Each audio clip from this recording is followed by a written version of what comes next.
Good evening, everyone.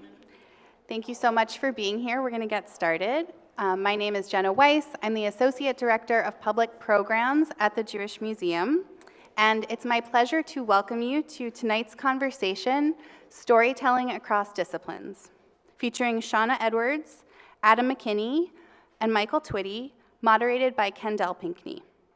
Alyson Richman was not able to join us in person this evening, but we have a short video contribution from her as part of the presentation. This program is co-presented with the Jewish Book Council, and we're so grateful for their support and partnership over these many years.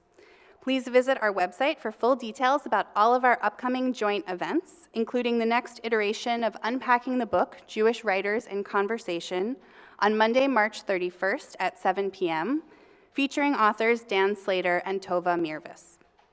After tonight's talk, copies of books by select speakers will be available for purchase and signing at the table near the door. That's where you can get your books, and signing at the table in front of the stage. Lastly, we'll be doing Q&A with note cards, so you have those index cards on your seat, and members of our staff will come around and collect them during the program if you have questions for the speakers.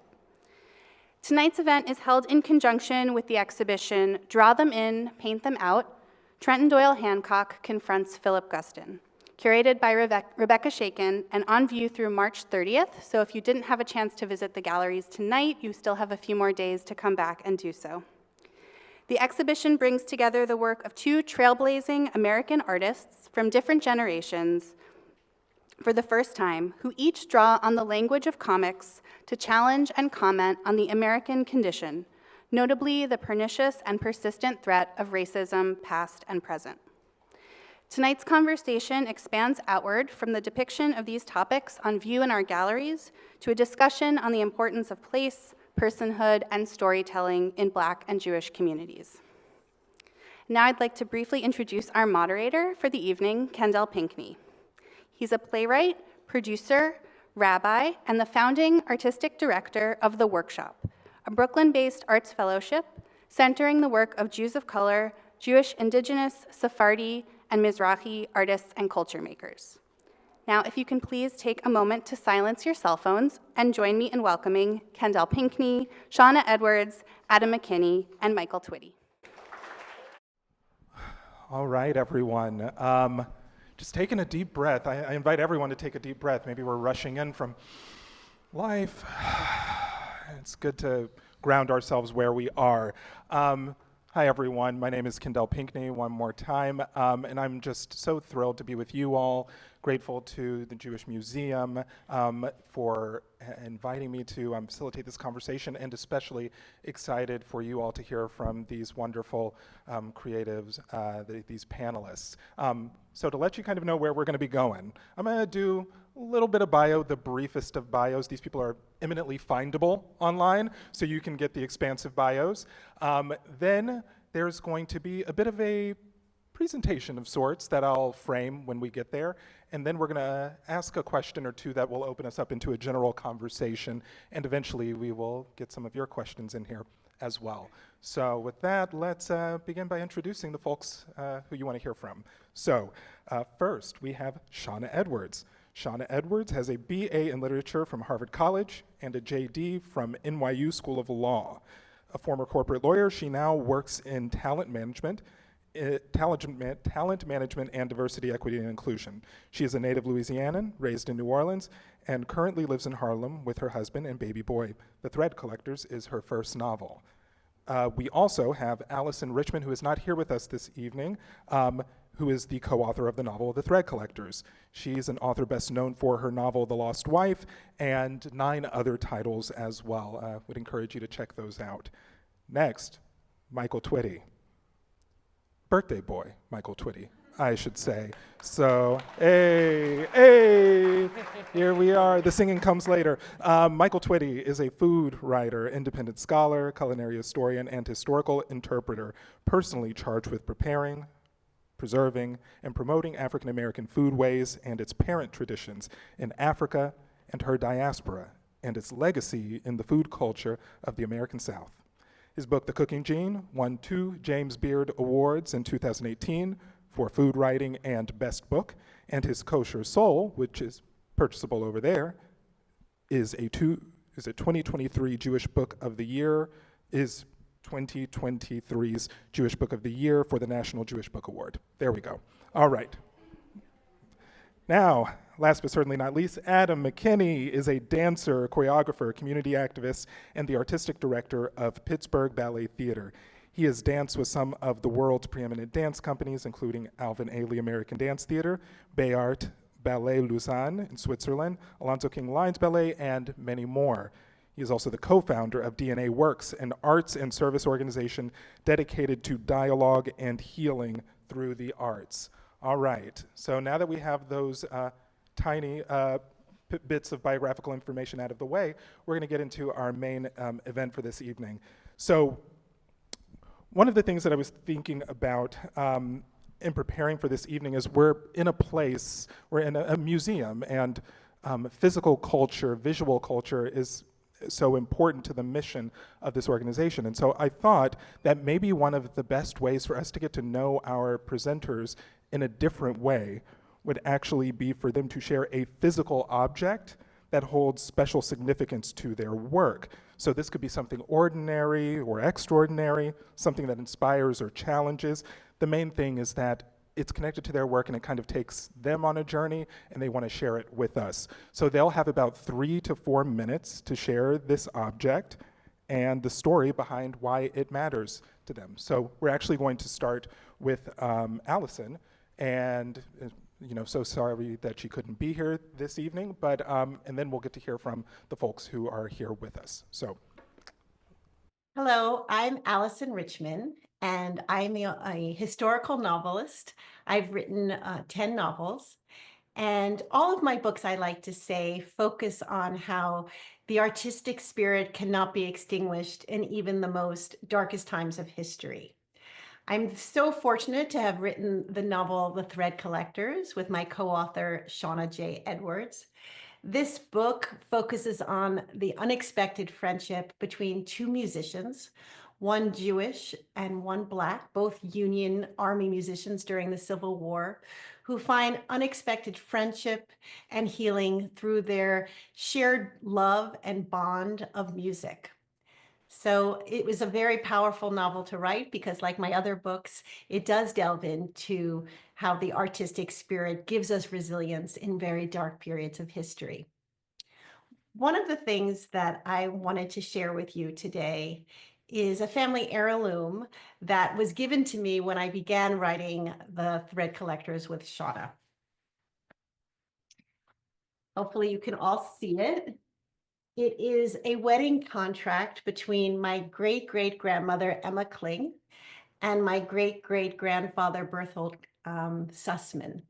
They were married on May 13th at Temple Emmanuel, May 13th, 1860. And so this is something that has been in my family and passed down for 165 years. It was given to me because in our novel, the Jewish musician is based on a true person in my family's family tree, a man named Jacob Kling, who was the musician in the 31st Regiment of New York. This was his sister's wedding contract.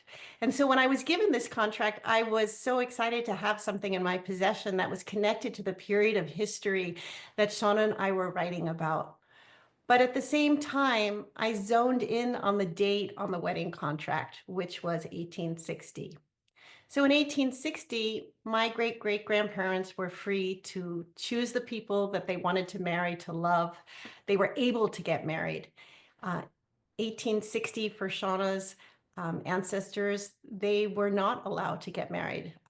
And that makes this artifact now very bittersweet for me to have in my possession. And I think it also reinforces how this experience of writing the novel with Shaunna has impacted for me how I look at things from the past. I'm both grateful to have them.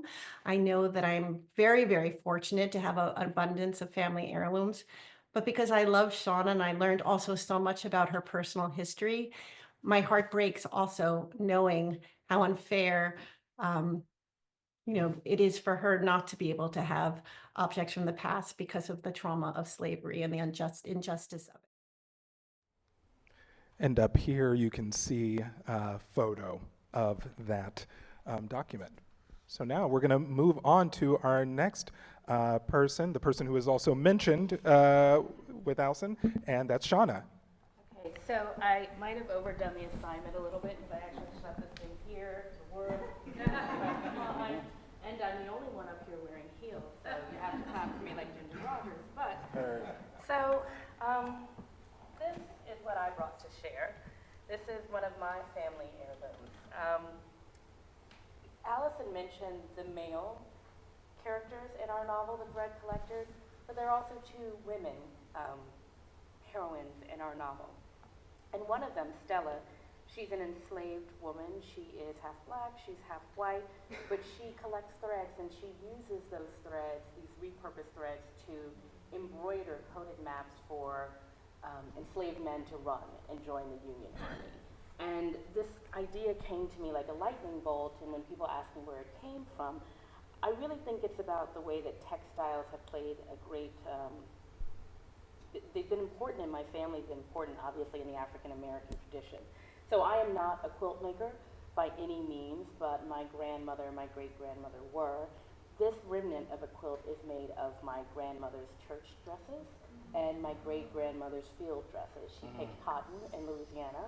My mom was born on a cotton farm in Houston, Louisiana, which is so small, it's an unincorporated village. My mother was born a Pinkney, so Kendell and I think that we're probably related somehow. But this idea of the way heirlooms show up differently is something that Alyson and I talk about a lot. You know, we're writing something else right now, and it's just this idea that you may have something that may not be worth much in terms of fiat, in terms of hard currency, but it is important to you. So the same way that Alyson has that ketubah framed and it has a place of importance, I have these like raggedy pieces of fabric stitched together, and I have paid money to have them professionally framed, and this hangs in my bathroom and I look at it every morning. So before I put my armor on, which is my makeup, to go out into the world, I think about the women from whence I came. So this is probably one of my oldest heirlooms. Absolutely. It's incredible. Here. Okay, we're gonna, thank you. I appreciate you. And I'm just Southern enough to take a man's help and not get up again. I appreciate it.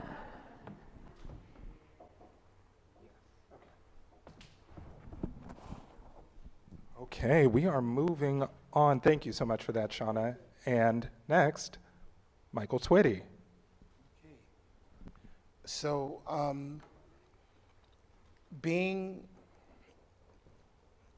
Afro-Ashkenazi and conservadox, I have a with a nominal black church background, and in front of me, a veil of African spirituality. The aesthetics are very important to me.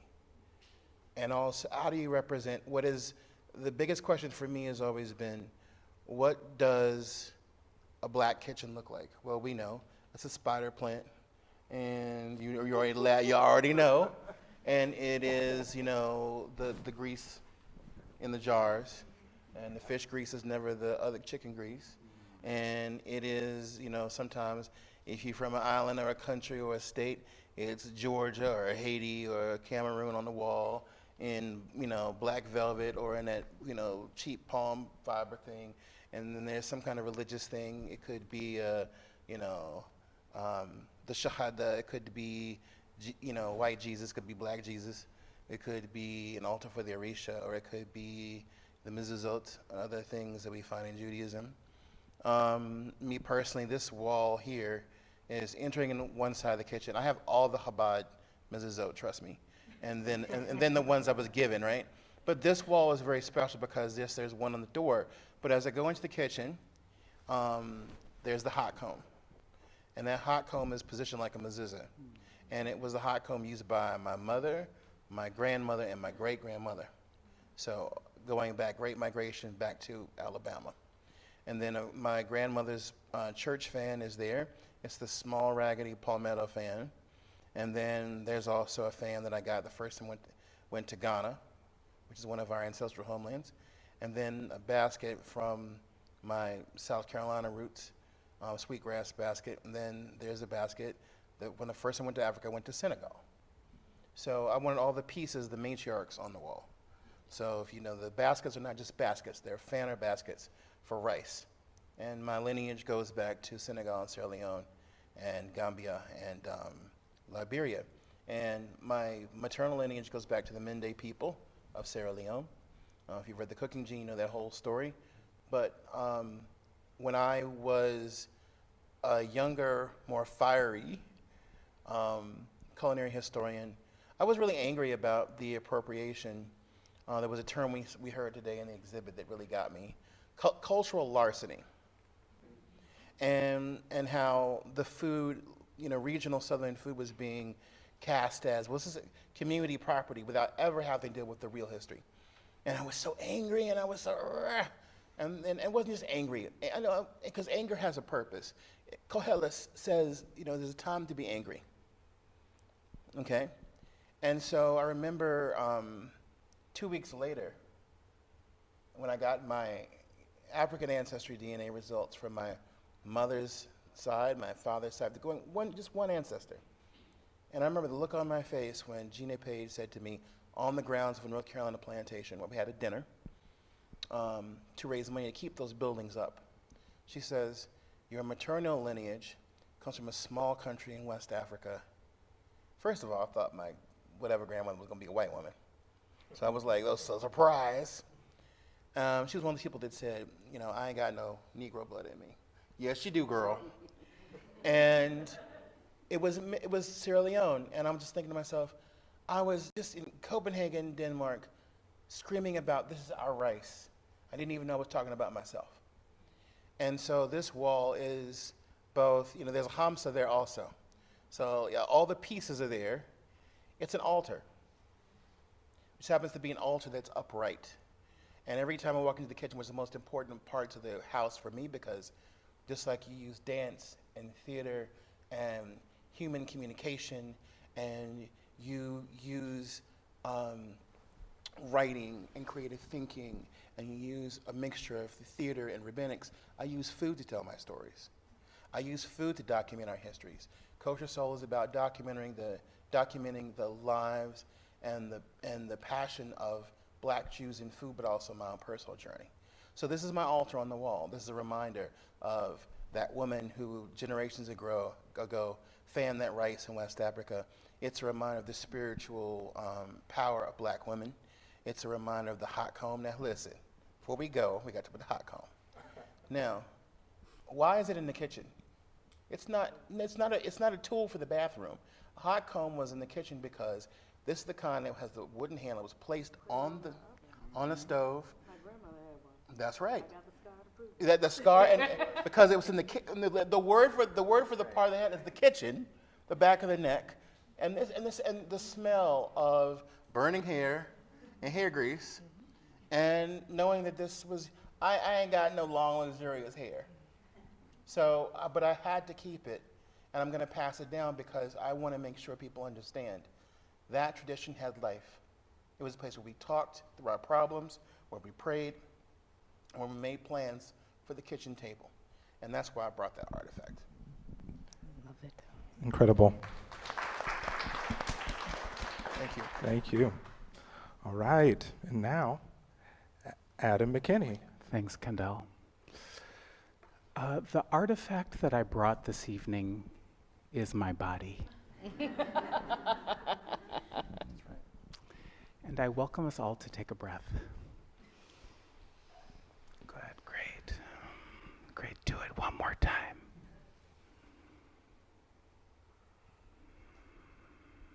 Do it one more time.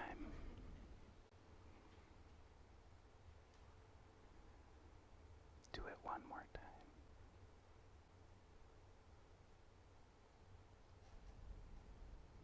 Good. Can you just stretch your right arm? It's really good, yeah. Really good, everybody. And just go like this with your hand. Good. And then do this hand. Really good. Keep breathing. Good. Now on the diagonal.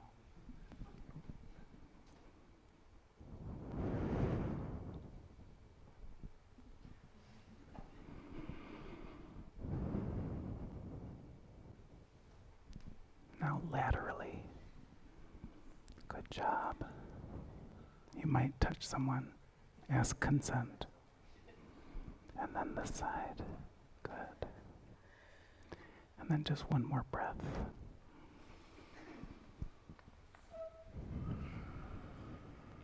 Really good. I'm going to be reading a little bit. As a young person, I inherently knew that I needed to use genealogical research to reclaim ancestral memories in hopes of reconnecting me and my family to the past. In many ways, as a mixed heritage Jew of Ashkenazi and African heritage, access to my maternal Ashkenazi history has been more accessible to me. And so it felt important to use my body as the way to go back.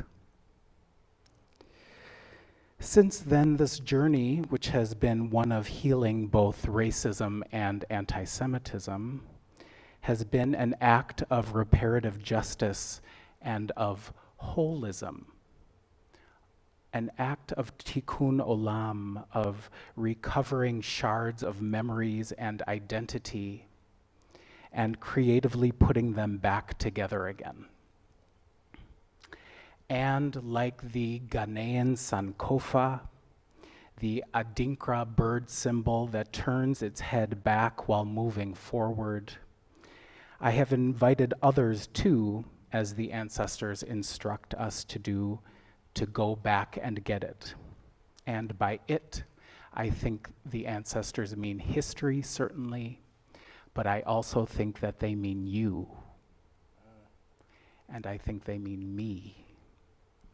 And I think that they mean us together. In this beautiful process of remembering. I'm a dancer, and I use dance and movement as the lens through which to peer back to history, to make sense of the past, and to better understand why we are the way we are now. My work investigates the possibility of filling in the holes of history, and in so doing, bringing people closer together. And I draw upon and lean into my Orthodox Jewish day school text-based analysis learning and mapping to inform my artistic research.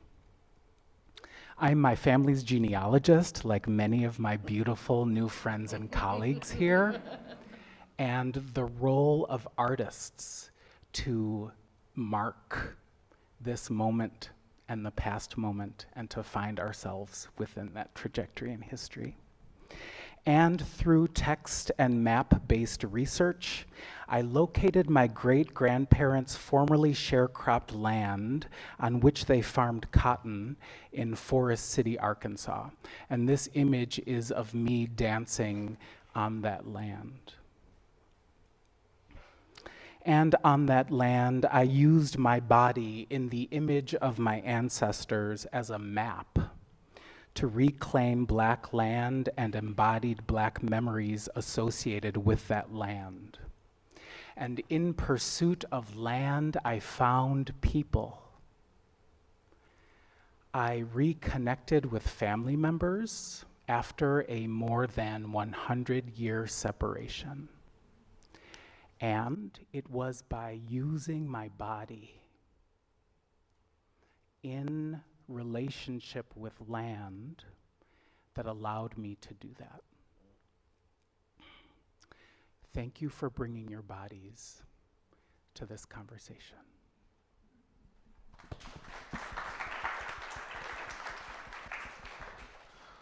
All right, that was just the beginning.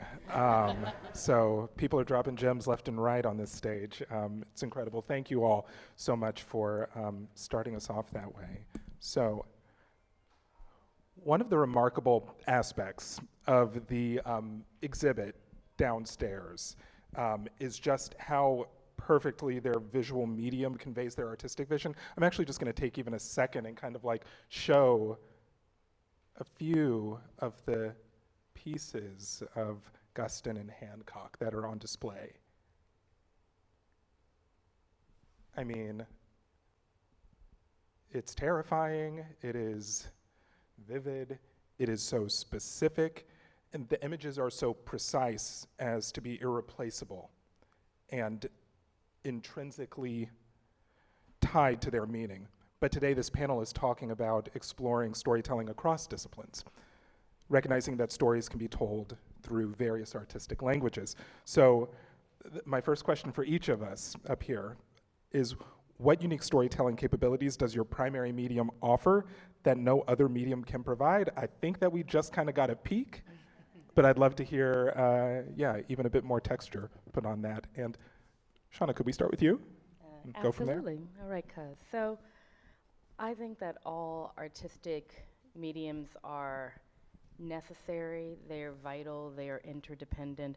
I am certainly no dancer. I told Adam that I hadn't touched my toes in 14 months.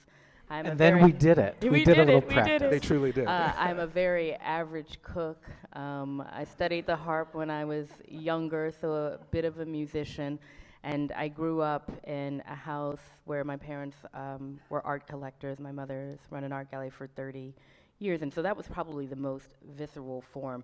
And that is why I love the show, because a painting can engage you. I remember we have this pretty shocking 5 by 4 foot painting of a man who's looking up in reflection right before he gets lynched, and my mother put it in the dining room, and my father was like, strong choice. But it's the kind of thing where some people came in and they looked at it and they were immediately captivated, and then some people turned their head in disgust, and those things are like immediate and shocking. But for me, it's always been words, and I'm a relatively new novelist, but the reason why I think the novel is such a unique format is because, bear with me a little bit, I have a 10-month-old. I'm a new mom.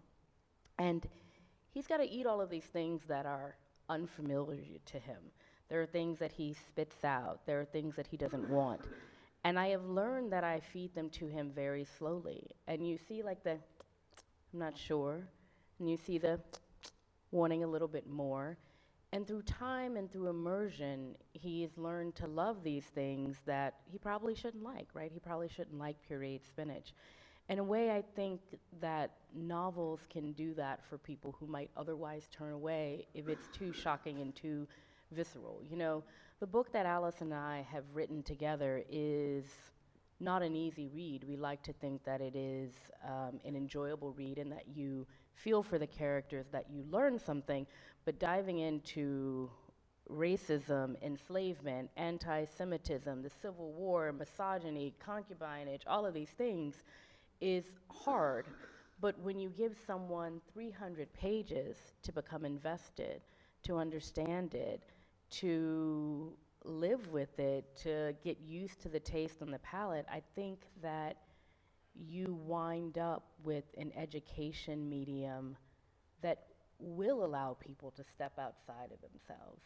So I just happen to have always loved novels. I mean, you mentioned that I got my degree in English and American literature. What it doesn't say in my bio is that I started as a pre-med major and I almost failed out. And my TA was like, you got to figure out something else you can do, because we don't just let people fail out of Harvard. And I said, well, I can read and write. And he's like, then I suggest you go to the English department. But for me, it has always been the power of words and the power of long form. So that's why I'm committed to being a novelist. Incredible, and that's super real. They were like, hey, maybe you should be an artist, among other things.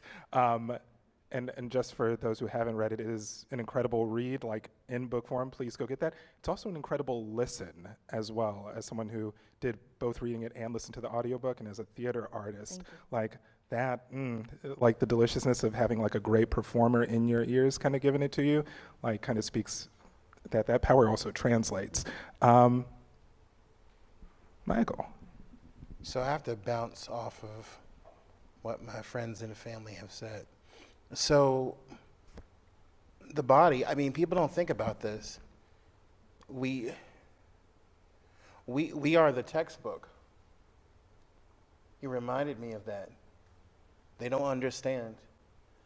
Our hair our texture, our eyes, our nose, the fact that we've all looked at pictures of ancestors, hopefully who were like 2-3 generations even more back, and seen things in our face and gone, that's where I got that from.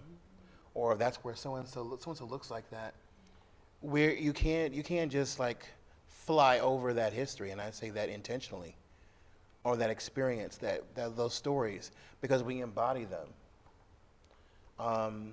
We're these walking textbooks of intersections. And so food, you're nourishing that body, right? Hopefully you're nourishing it, not always.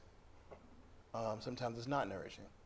But the food itself tells stories. I started with, it's kind of a roundabout way. I interpret in slavery, historic sites on occasion, and I go on these spaces, but I also started because I was a Hebrew school teacher, and I had to teach the world's most challenging grade, 7th grade. And 7th grade just happens to be the year that most shuls teach about the Shoah. And the Shoah is very difficult for a child to understand because it's very brutal, but so the hell is slavery. So in those two worlds, I try to figure out, well, what can I do to make this relatable, understandable? And so it was food. And so, but then I went, oh, I'm teaching about the Shoah and I'm using food and other aspects. Why have I never done this about my African American and African side? So, when you have food, I remember those kids one time, I gave them switchel, which is basically like the punch, the Kool-Aid of the 19th century, which is a really awful way to put it, but it's the best analogy I could make. And it's apple cider vinegar with really cold water, and it tastes like spoiled apple juice. And some of the kids really love it, and they want more. And some of the kids, like you said, immediately spit. I go, But it's a really cheap and easy way to introduce a classroom to a world that they can't perceive by any other way. Food you digest, it moves through your body, it adds to your cells. Anybody who is here who has endured Pesach understands how this works with matzah, the bread of affliction. And that's what it is. It's just the hoe cake, the matzah, the collard greens, dare I say, chitlins versus gefilte fish. In both communities, like, why do we? The kid in both communities goes, why do we eat this? And the excuse is the same, like, because. Like, I asked my mother one time, why do we have to eat our oppression? What is it? Can't we just like deal with it and get over our trauma? Why do we have to ingest it? And her answer was because. So that's that. It's just it's a way of embodying the stories. It's the whole process of cooking is like, okay, so I'm gonna make this. But Joe Nathan was one of my mentors, and Marcy Cohen Ferris, and it's like, as I make this recipe, for one good example is the bagel family challah. Oh my God! So I'm making this challah. It comes from a very specific time and place, and even as you're giving challah in the oven, the whole thing gives you a story.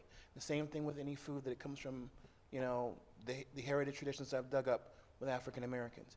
Just the way, any culture you want, it's just the way of the movement, the smell, the sight, the sound, the taste, the texture, how it affects your body. All of it is a story and a new chapter. It makes me want to learn how to cook better. Thank you. We over here being average cooks, and we come with that. Thank you for that, Michael. Adam. Thanks, Kendell. Michael, you said that the body is a textbook. And I'm also thinking about the ways in which our bodies are archives of memories, of stories, of the things that we can't necessarily explain, but we know.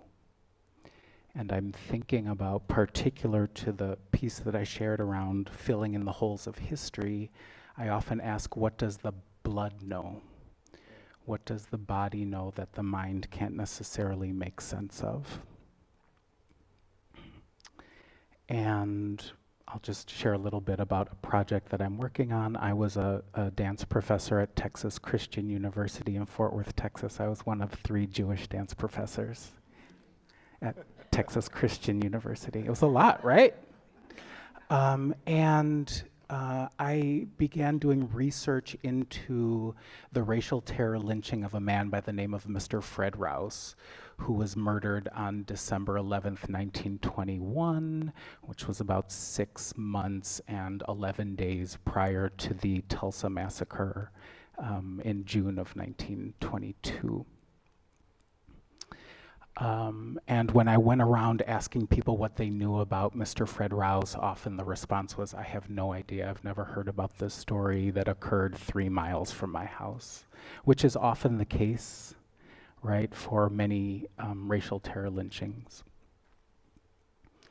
And as I began to research this story, I couldn't find any photographs of Mr. Fred Rouse, and so I used my body as a way to remember him. It was a form of pikuach nefesh, this idea of that if you save a person's life, then you've saved, there's this understanding in Judaism that you've saved a whole universe. And so my idea was that if I remember Mr. Fred Rouse, then there's a way I get to remember him and a whole universe. And in so doing, I used my body as the archive to remember him, and so I placed my body in the locations associated with the racial terror lynching and took tintype photographs along with Will Wilson as a way to conflate a century, as a way to almost transport myself over time and space, making the connections between what happened to Mr. Fred Rouse and what happens to all Black people in a way in this country. And in placing my body in those places, I learned more about what happened to Mr. Fred Rouse. In particular, there is his death certificate that is wholly imperfect. And the way in which I talked about decoding information, like gematria, or like Torah study, there's all this like shoreshim, like going back into words and decoding the language. And I believe that in his death certificate, there were imperfections in the death certificate to leave like breadcrumbs, like we do as Black people over history. We leave different codes and breadcrumbs. So much so that the person listed as Mr. Fred Rouse's mother was actually the servant of the family who owned the land on which he was lynched. And I wouldn't have learned that if I hadn't put my body in that place, if I hadn't used my body as the conduit. Yeah, but I'm just thinking about what is the, like in old libraries, the Dewey Decimal System? It's like, yeah, Card catalog. right, card catalog. What's the Dewey Decimal System? Is that math? Numbers and letters and Okay, dots. sorry, yeah. Okay, thanks everybody, it takes a village. So yeah, it's like when we can connect with our bodies, when we have opportunities to slow down and listen, there are pearls of wisdom that need to be told, that are waiting to be uttered. And I think that is just one pearl of knowledge that I've learned in terms of using the body to tell stories. That's incredible. What I also love about that is, so one, having grown up going to school in Fort Worth, Texas, like didn't grow up with knowledge of this, and I know it would have been within miles of where I went to school, like that hits me in this moment, but also this idea of the body as an archive. There's this great scholar, Aleda Osman, who talks about the archive almost like being this weird liminal place. It's either the road to forgetfulness or the road to remembrance. And so the fact that it's like the body is the thing that actually can access and like bring it to the fore, can bring it out of that place of forgetfulness, that road to forgetfulness, is really moving. And to touch on another thing that just so perfectly kind of like pivots into another thing that's really fascinating about everyone's work here is you were talking about place a lot, and body in place. And so the difference for some scholars is that the difference between space and place is place has a story attached to it. And each of you all are dealing with place in like really deep and profound ways. And so one question I have for all of y'all is like, yeah, how is your work engaging place? And also, how do you navigate the tensions of the competing stories that are attached to a place? And whoever wants to jump on that first, feel free. So, I remember when I was in Denmark, there was an exhibit on the Vikings. And I remember when I was growing up, I said in class, Mrs. Phillip in third grade would play classical musicians every morning. And one morning was Edvard Grieg. I never heard of Edvard Grieg. She said Edvard Grieg was from Norway. And I immediately raised my hand, as a little black boy in this multicultural classroom, and said, Mrs. Philippin, part of my family comes from Norway. She said, okay, that's cute. Went home to my black mom and daddy and said, yeah, some of us are from Norway.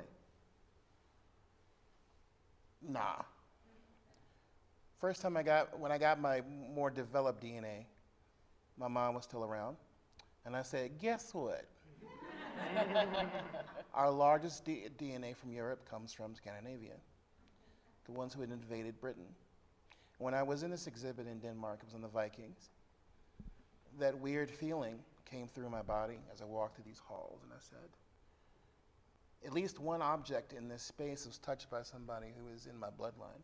I felt the same thing every time I go to African art museums. Before I knew anything, just going to certain things, just spending time, that blood memory is real. Western science and Western knowledge can deny it, but we know blood memory is real. We know blood memory is real for people who survived the Shoah. Why can't it be real for us too? Both of us. And then you go to Alabama. The whole Southern discomfort tour, the whole point was to go to places, and I was starting to forget. I could tell you Alabama, but Alabama's a big place. Texas, all of Texas ain't the same. All of Louisiana ain't the same. North Louisiana versus South Louisiana, that alone, right?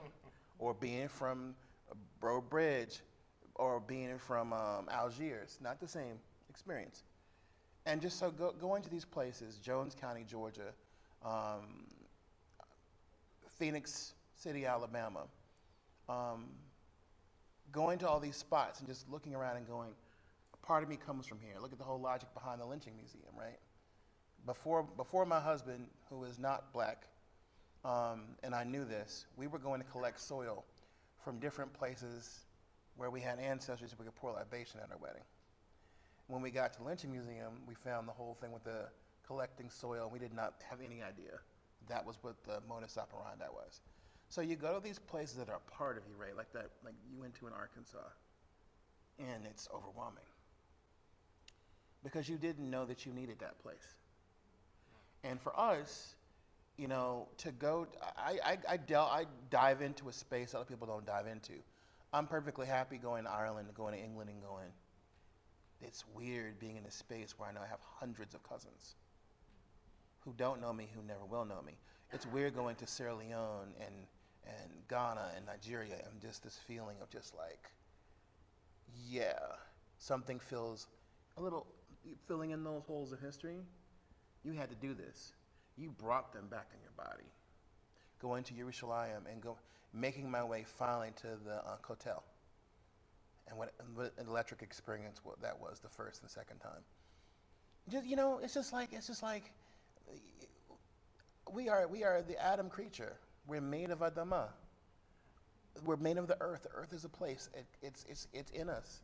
That soil, that universe, all of those natural elements are in us. And every last one of us, the first thing we did when we got in the call for this was, who your people? Who your kinfolk? Who's your mishpucha? Actually did happen, for real.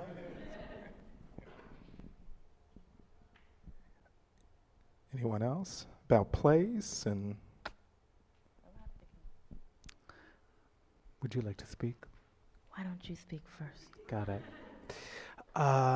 So trauma theorists believe that in order to heal trauma, that we must go back to the place of the hurt, to replace the hurt with new memories, going back to the place of the hurt and incorporating new memories. And so in response to my work in Texas and remembering Mr. Fred Rouse, in honor of the 99th year after the racial terror lynching of Mr. Fred Rouse, I organized a tour to the locations associated with the racial terror lynching and called it Fort Worth Lynching Tour, honoring the memory of Mr. Fred Rouse.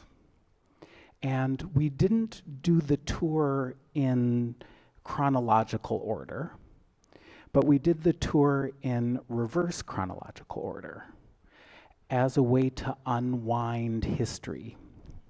History is tightly righty-tighty, lefty-loosey, super tight to the right. And our goal was to unwind and investigate and to use our bodies on bikes to remember. On the 100th year after the racial terror lynching of Mr. Fred Rouse, I organized several events. One was the opening of the Mr. Fred Rouse Memorial, whereby hundreds of people gathered on the soil on which Mr. Rouse was murdered, and we dug shovels into the ground as a way to undo the trauma. 2 months before the opening and groundbreaking, I connected with the grandson of Mr. Fred Rouse, whose name is Mr. Fred Rouse III, who is in his 50s, who did not know about how his grandfather died. He lived not and lives not 28 miles from where his grandfather was murdered. What do we remember? How do we remember? Who gets to remember? Why do we forget? Who gets to forget? But again, the goal is to create the circle of remembrance and repair.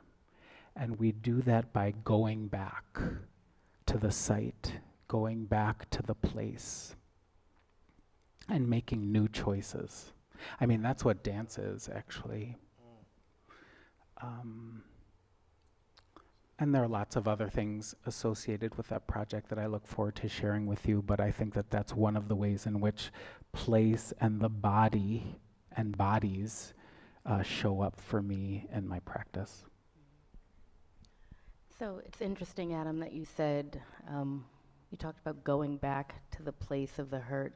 In many ways, I try to engage with the question of what do you do if you never leave the place of the hurt? You know, I'm from New Orleans, Louisiana, which is a very complicated place. In the time of the Civil War, it was interesting because there was a fluidity to what it meant to be Black, to be enslaved. Just because you were Black didn't mean that you were enslaved. You could pass for damn near white, like my father, but still be enslaved. So there was this tension there. You know, there was obviously rampant anti-Semitism, but still a thriving Jewish community. And my family's home sat there. We got 12 feet of water during Katrina. Had to rebuild the entire thing. I was yelling with Kendell in the back room about how I'm angry because my neighborhood has been completely disinvested in. 20 years later, we still have miles and miles and miles of land within the city of New Orleans that has not been recultivated, reclaimed in any way.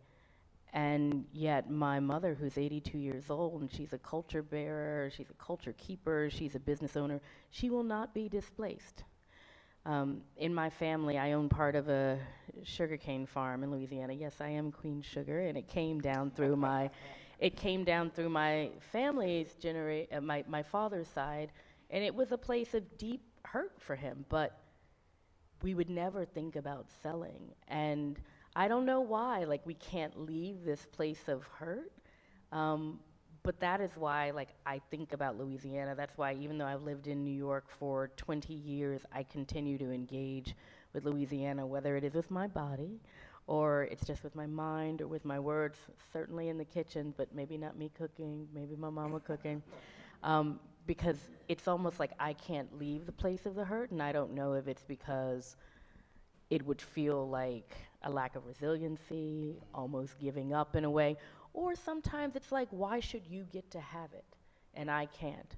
Because it is such a great place. It is such a vibrant, wonderful place. The food is great, the sun is shining, you know, the nature. And yes, why shouldn't we get to also own our black farm? So it's like, maybe you just take the hurt with the place. That was not what I was going to say, but when you were talking, I really thought about this idea, like, I can't leave the place of the hurt. But you know, when you said that, I'm like, New Orleans, if you are aware of the history and the culture, if you are aware of the place, it is one of those places where if you're an empath and you're attuned to these things, you walk down those streets of Treme and the French Quarter and the areas outside, and you feel it. You feel every pandemic. You feel every racial situation. You feel enslavement. You feel freedom. You feel licentiousness. You feel every drop of it. When I got to tell you this real quick because it's on my brain.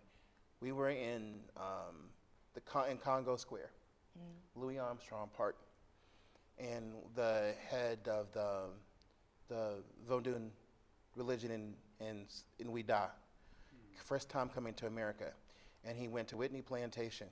And so I was there, the drummers were there, there were the Santeria folks, there were the folks who, Haitian Vodun, the folks who were doing other traditional African religions. Everybody, the people of other backgrounds, and I promise you, it was sunny and bright. And the minute he set foot in Congo Square was where the enslaved people in New Orleans were given some license to not only dance, but actually, the dance was the prayer. The songs were the prayer. They were not praying. Those are not hymns, okay? And they broke them to different ethnic backgrounds and did their dance, and then they danced together for generations. The minute this man's foot set foot on that ground, the sky opened up. With my own two eyes, I saw this, and the sky began to cry and weep.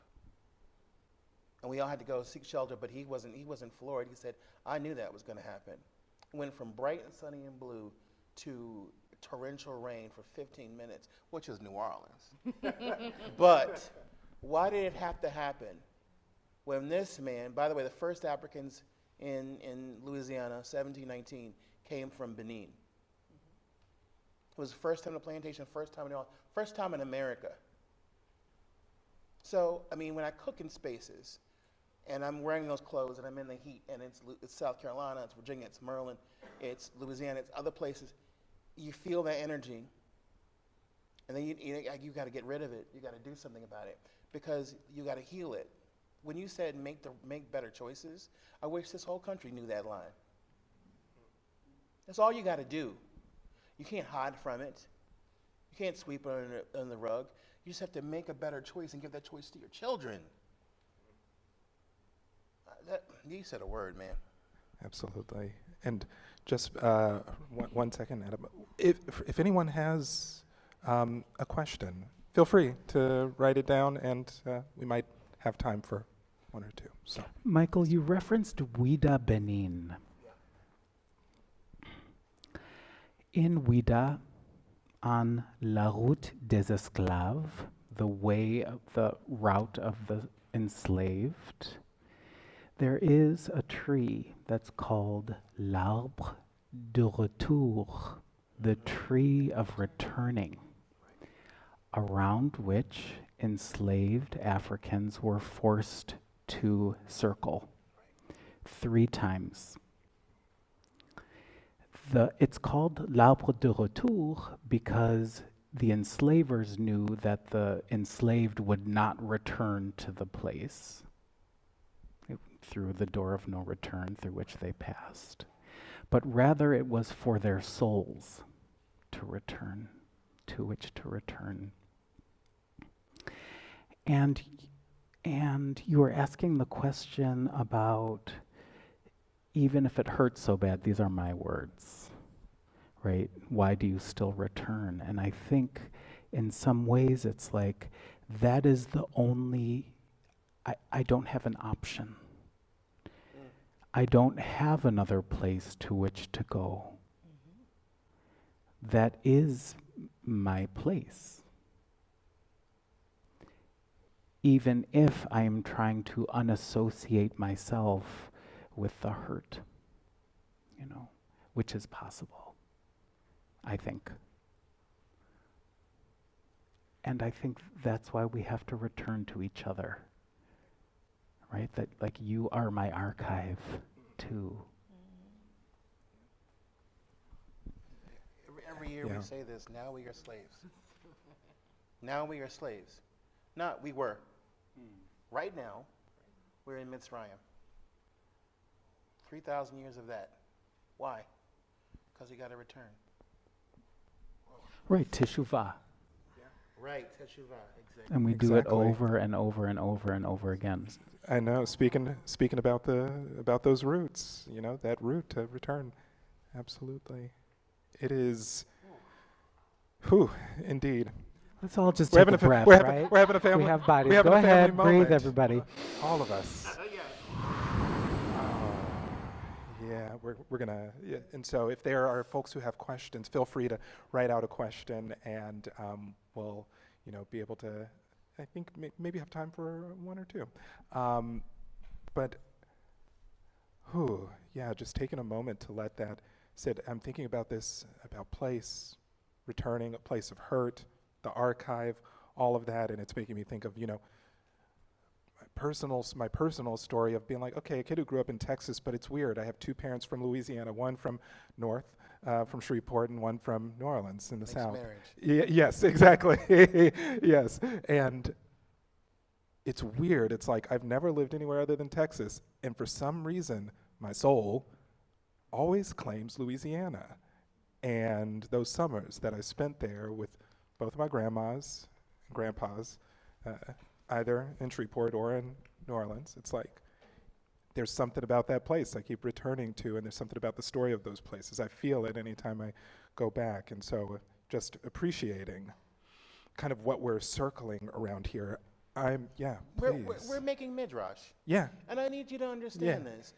You know, I remember so many times people just be like, well, that's not, it's as important as any Mizrahi, Sephardi, or Ashkenazi story. And remember, some of those stories are mixed together. They are not separate. And remember, this lady right here, this sister right here, is also part of our mishpacha. Just remember, this is why I love Yahadut. This is why I love Judaism. Because, you know something, people think, oh, it's fixed and it has to be this and it's only this. No, it's fluid, because without that fluidity, we would not have survived as a people. And it incorporates others. And it has a dialogue. You know what was cool about the exhibit we got to see today was that we acknowledged at some point, oh, these people never met. Yeah. These two artists never met, but they had a conversation across time and space. Jews know something about this, and so do people of the African diaspora. And when you have those two put together and you add some queerness up into it, hey. honey, it gets deep. You can't put nothing past us. This is being taped, right? Because I want to show people the seamlessness with which we have taken ideas and spirit and feeling and vibes and made a cohesive narrative that is also, dare I say it, extremely American. Absolutely. We're Absolutely. doing too much preaching up in here. I mean, but I think we are here for it. Absolutely.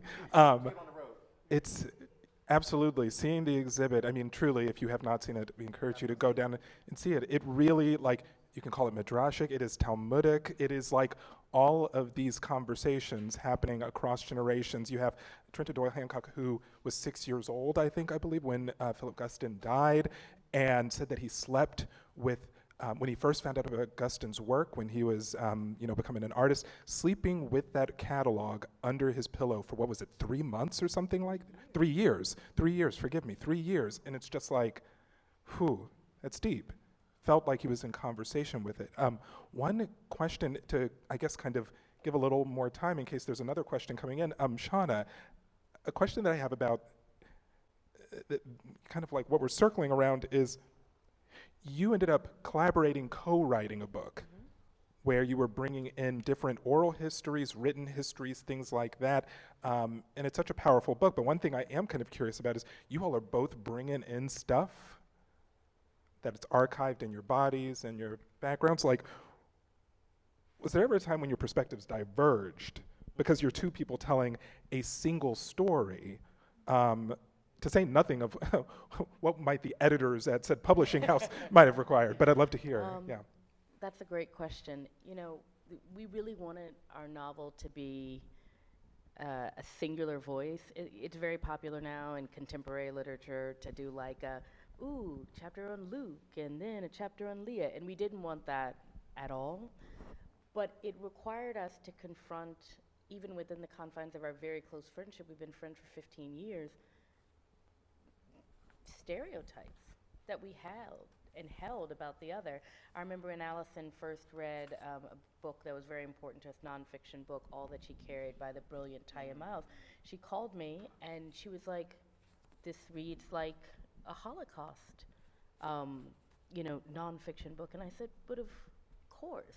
Like, what did you think enslavement was other than like a 400-year Holocaust? And I remember being so taken aback that someone who I love, absolutely love, who is brilliant and, like a sister to me, hadn't immediately made that connection when I felt that I'd had to be confronted by that connection throughout my life.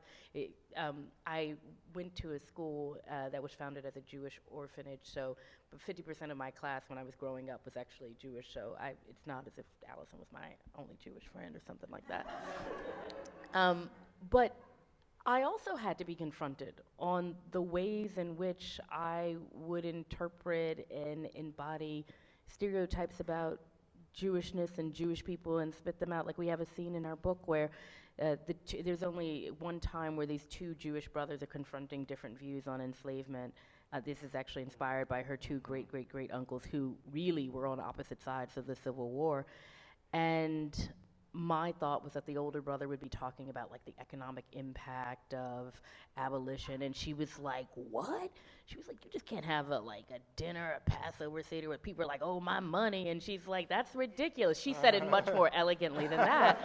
But I was like, oh my God. I was like, even though we are trying to move through this thoughtfully, I am bringing all of these things that we learn, that we're steeped in, right?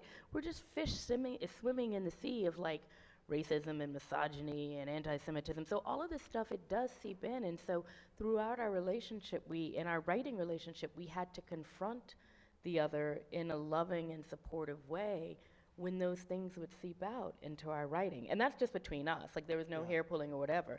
The editors, that's it, like a completely different perspective. I will tell you guys once that this is a closed space, hopefully. I don't know if it is. It's being recorded. Okay, well, all I will say is that we Let's had some interesting conversations about the use of racial epithets and whether or not we should use them because they make people uncomfortable. And I was like, I'm pretty sure in the time of the Civil War, they were like, hey, stop that black man from running like that. I don't think that actually happened. African American. That African American is running. Yes, that clean-cut African American. And so because I'm a little bit of a, sent some stories from the New York Times at the time using the racial epithet, and I said, if it's good enough for the Times, it's good enough for me. Call me if you have an issue. And I just think that there's this unwillingness to engage with reality, which we all know is getting much worse. And one of the things that I was so pleased about with Alyson, with all of her power as a best-selling author, is she was like, if it's important to you, then it's important to me. And if it was important to her, it was important to me. And I think that is real allyship. You don't have to understand every single reason why someone feels the way they do. You just need to show up for them if they need you to show up. And we did it for each other, and I really appreciated that. Hear, hear.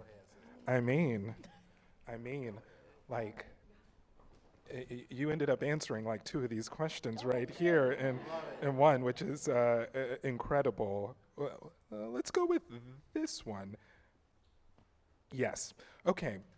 A recommendation from your creative discipline that broadened or challenged your beliefs. We kind of touched on it a touch there, but I mean, I feel like there's some more to say potentially on this. A recommendation from your creative discipline that broadened or challenged your beliefs. And to give folks even just a touch of time to think about that, I know, so beyond being a rabbi, I'm also a playwright, and I still remember the first time I saw a play that actually changed my mind, and it like kind of, and I guess at that time I was actually primarily a singer, like an opera. I was studying opera for my undergrad degree.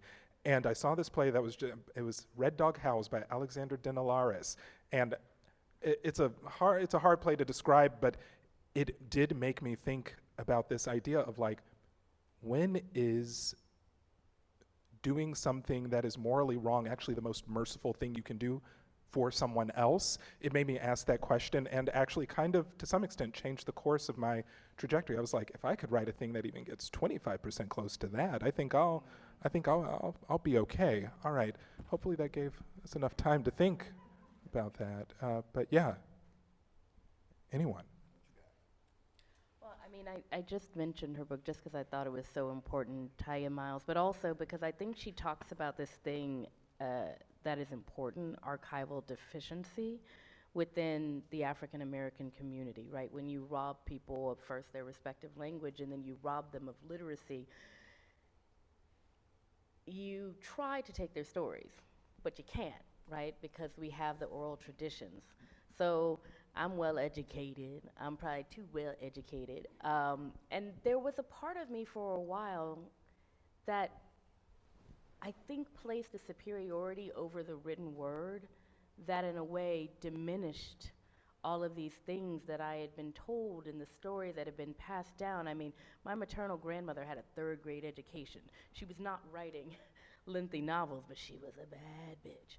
But I say this, but I think that learning more about the deliberateness of robbing African American people of language and just remembering why we do not have necessarily these great tomes of literature, but we do, just regrounded me in the importance of oral tradition and not ignoring those stories and thinking maybe I can do a small part of writing those down so that they live. Incredible. So only just to get one more question in here, I'm going to throw this out there, and then unfortunately we are running out of time. So we're going to drop it with a hard one. So how do you recognize or understand or balance both sides of your archives or your archive of slavery, being American slavery, Shoah in Egypt, and how does this like dual belonging maybe like reflect how does it affect your relating to others? So for those who are kind of like navigating the multiplicity of that like archive that exists in the body in identity.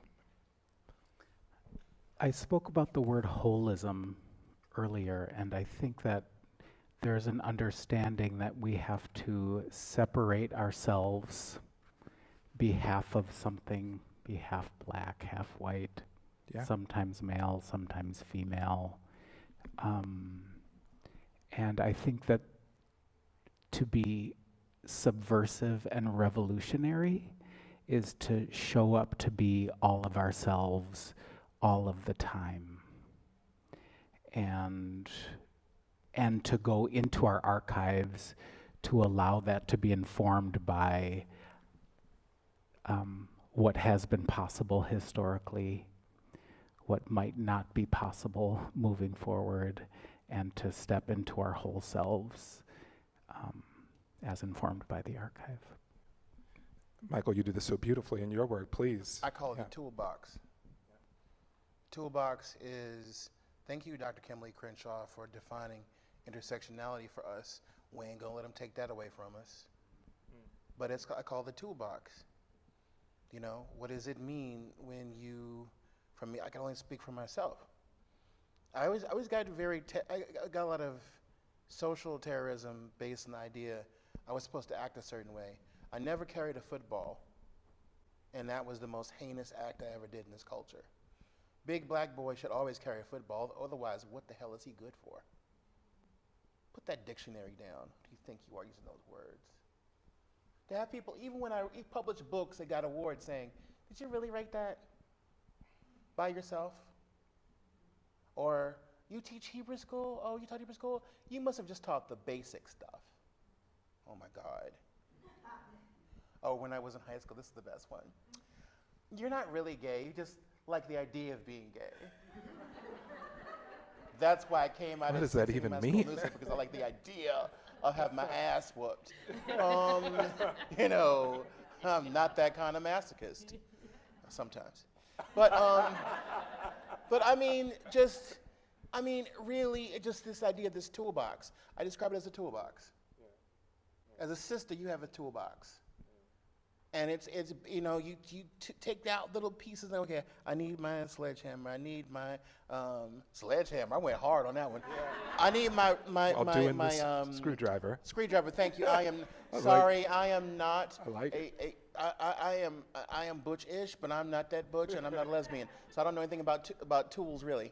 But I do know about toolboxes. I know about whisks and, you know, blenders and mortars and pestles. Okay, those are tools.